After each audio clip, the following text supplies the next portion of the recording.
Hi, everyone. We are undergraduate advisors from the School of Architecture, Planning, and Preservation. My name is Lena, And my name is Maya. and we're here to talk about a little how-to video of the four-year plan.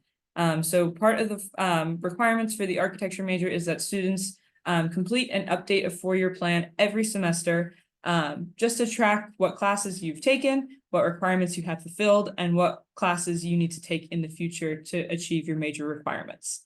So we're going to go through the four-year plan for the Bachelor of Architecture. It's the same for Bachelor of Science in Architecture and Bachelor of Arts in Real Estate Development. So on the first column, you're going to see benchmark requirements for your major, which are pretty much listing what classes you should complete by the end of that year that it's listed under. For architecture, some of these requirements need to be completed every semester, as they're only offered once a year in the spring or in the fall, and are required to be completed before moving on to the next course. So you're going to see here, we're going to kind of go along and fill it out as we go.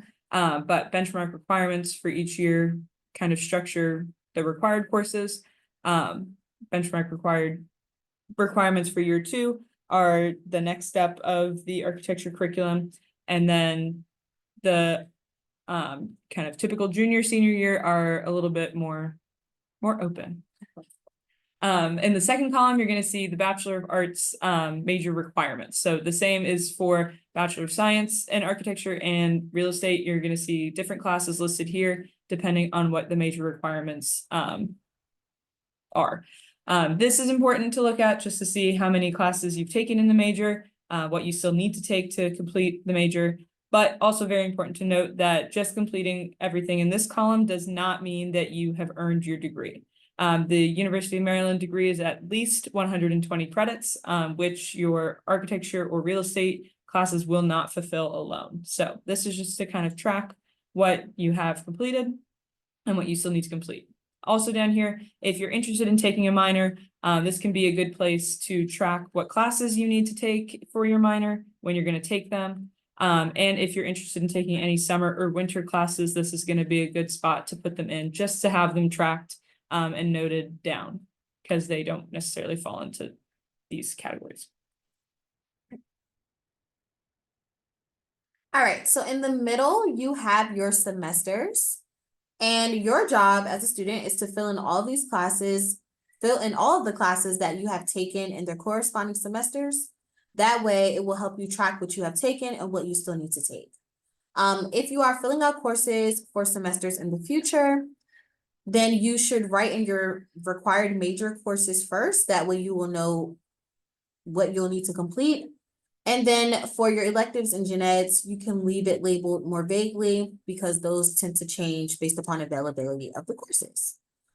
So please make sure that you write in how many credits you take each semester. So you'll see here, it has the semester credits and then your total credits. So basically you want to fill in how many credits you're taking for the semester, and then how many credits, should you pass everything, how many credits in total you will have after completing that semester. This makes it easier to see how many credits you have completed and how many credits you still need in order to graduate. So please be reminded that in order to graduate, you do have to have a minimum of at least 120 credits. And then in your last column here, you will see that this is labeled for gen eds. So this is used to fill in what gen eds you have completed so that you can easily see what still needs to be fulfilled. The ones that are written in already are major requirements that you will need to complete regardless, but they also can go towards your gen eds. And as Lena stated, there are also spaces for your summer and winter classes. And with that, you want to make sure that you are also entering in how many credits each course is and how many credits you're accumulating for those semesters, just so that you can keep track of how many credits you're taking if you do decide to take classes in those semesters. All right, yeah. So now we're just going to kind of show you how to enter in. It's very simple and very straight to the point, but just how you should kind of structure out your four-year plan.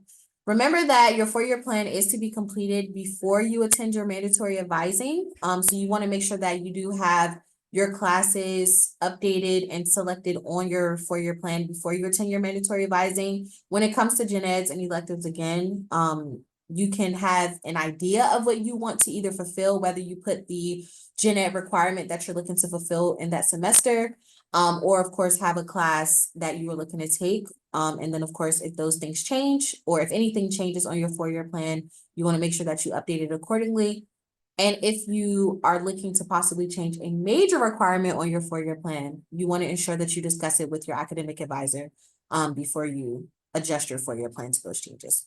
Yep, and obviously, if you have questions about your four-year plan, you can bring them to us in your advising meetings. But essentially, we want to see the bones of your four-year plan and just see that it's all planned out. So just as an example, let's say if you started as a freshman in fall 2023, you likely took Arch 171, maybe English 101, maybe Math 120, and then let's say COM 107, because I know that that's a very popular gen ed, and then another, let's say a DSSP gen ed. So that would be what you took in that first semester, and it follows along with that benchmark requirement of Arch 170 or 171. Now, moving on to spring 2024, the next order of architecture classes would be Arch 200 and Arch 225. Again, following along with those requirements of the benchmark each year. Then let's say you took physics 121, which is also a major requirement, and another DSSP gen ed.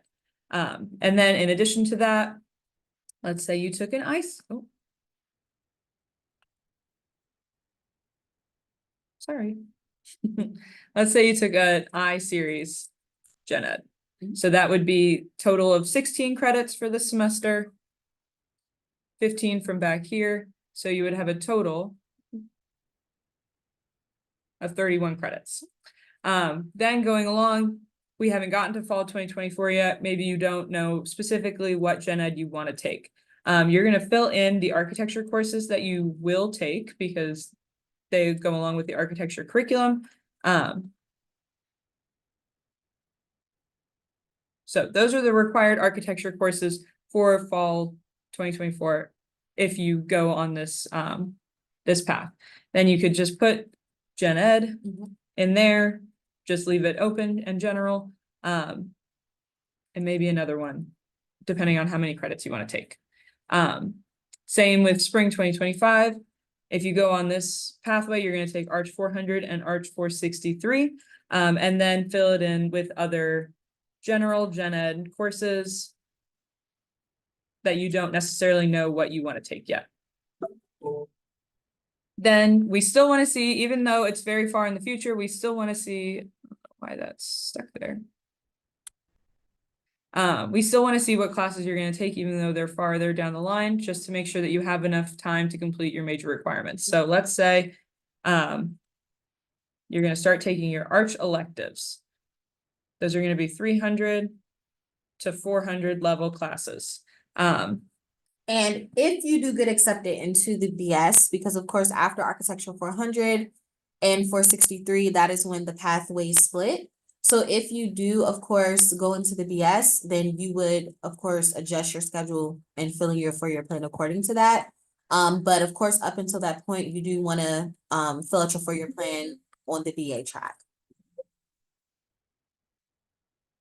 So I'm just going in because we know that for the BA, you need 10 credits of architecture or 10 classes worth of architecture electives, generally, a total of 30 credits.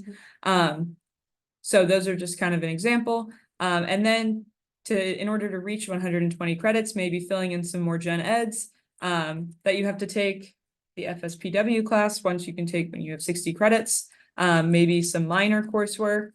If you don't know what minor you want to pursue yet, you can just put in minor coursework there and kind of fill in your four-year plan accordingly.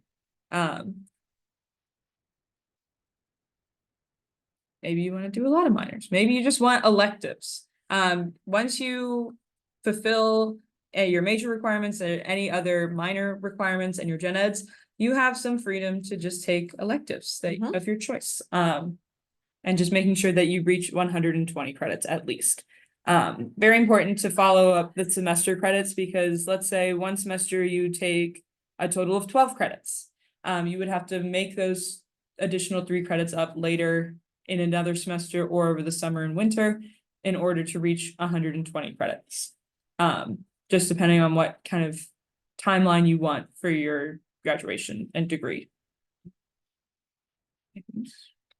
If you have some notes down here, you can just put them in just to remind yourself or your advisor of, things that are coming up. If you want to say, you want to study abroad, maybe spring 2026.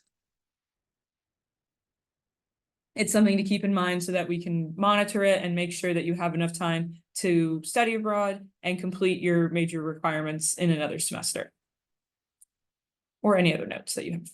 And then, of course, as you do start to choose those specific gen eds, just a reminder, just make sure that you do plug them in here. So that on this column, so that way you can ensure that you are fulfilling the necessary requirements that you need.